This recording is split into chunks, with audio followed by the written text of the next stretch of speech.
Estimados, en el video anterior hablamos de plurisignificaciones. Un texto, llámese como se llame, nos va a llevar a esas plurisignificaciones de sentidos. Pero debemos tener cuidado para tampoco rebuscar significaciones fuera de contexto.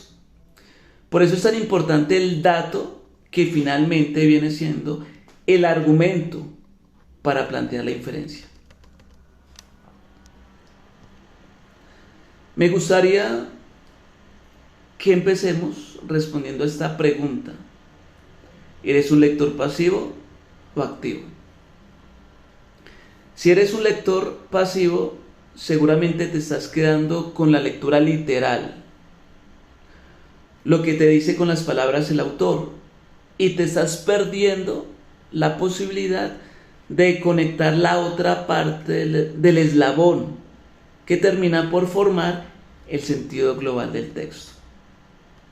Y en la academia sí que necesitas ser lector activo, donde estás continuamente recogiendo los datos, analizándolos, cuestionando el texto, las ideas del autor, donde estás construyendo las conclusiones. Te invito a que te detengas, a que tengas el video un momento y respondas y reflexiones acerca de ello. Bien, al texto, para leerlo desde lo inferencial, debemos preguntarle, debemos cuestionarlo, debemos comprenderlo en su dinámica, debemos en últimas contextualizarlo en sus matices, tiempos, lugares, temas, vínculos, referentes, y desde allí empezar a entender de qué trata su globalidad.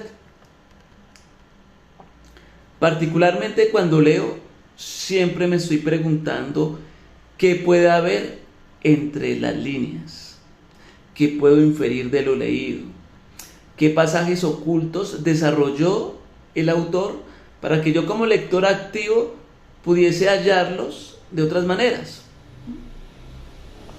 Hablar de leer entre líneas es hablar de inferencia.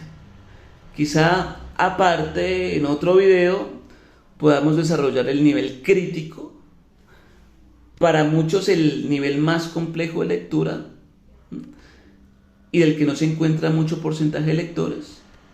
Porque para llegar a ese nivel crítico se necesita de un buen hábito lector, pero también de unas buenas bases acerca de la inferencia.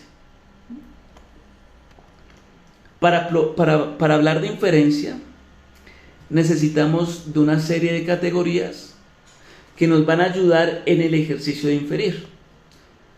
Como por ejemplo, las denotaciones, las connotaciones, las figuras retóricas, como las metáforas, los símiles, las personificaciones, las alusiones, solamente por nombrar algunas, y todos estos elementos que entran en un análisis intertextual nos va a ayudar a elaborar lo no dicho.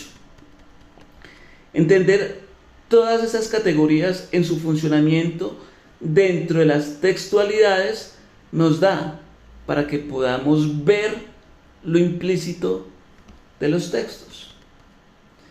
En la literatura, por ejemplo, sobre todo en el género del cuento, existen una serie de autores que juegan constantemente con el trabajo de los intertextos. Cortázar, por ejemplo, que nos enseña cómo desde los relatos podemos deambular por otras zonas que hacen parte de los tránsitos y las interconexiones que significan abrir un portal, entrar en otras lecturas, desde lo inicial o literal hacia lo inferencial. Leer los cuentos de Borges es entrar en el paralelismo del mundo clásico con el mundo moderno. Un cuento de Borges fácilmente puede estar ambientado en la época contemporánea y sin embargo puede contener verdades escondidas de una maravilla absoluta del mundo clásico. Pero solo el lector puede encontrar esas relaciones. No puede esperar a que el autor se las explique. Cortázar, un experto del juego, también entreteje dos historias en una. Jugar con la inferencia en la literatura es obedecer a elementos que hacen posible el doble sistema de causalidad, es decir, la doble trama. Y para llegar a la doble trama se necesita de ese trabajo inferencial. Ejemplos de Cortázar: Continuidad en los parques, Casa tomada, historias ocultas debajo de historias de superficie, repito, que solamente se llegan a ella por el camino de la inferencia. Para finalizar, quisiera recomendar ciertos relatos en donde subyacen este tipo de tramas que solo se pueden hallar desde las inferencias. Un día de estos, En este pueblo no hay ladrones, de Gabriel García Márquez. El día del derrumbe, Nos han dado la tierra, Lubina, de Juan Rulfo. La casa de Asterión, El inmortal, de Jorge Luis Borges. Y también recomendarles la monografía que hallarán por internet en el repositorio de la Universidad Javeriana del autor Mauricio Palomo Riaño, que se llama La reinterpretación crítica de la historia en tres cuentistas latinoamericanos: Juan Rulfo, Gabriel García Márquez y Mario Benedetti, donde pueden percibir la lectura de estos cuentos desde esos dobles sistemas de causalidad que solamente se pueden interpretar desde una lectura de corte inferencial.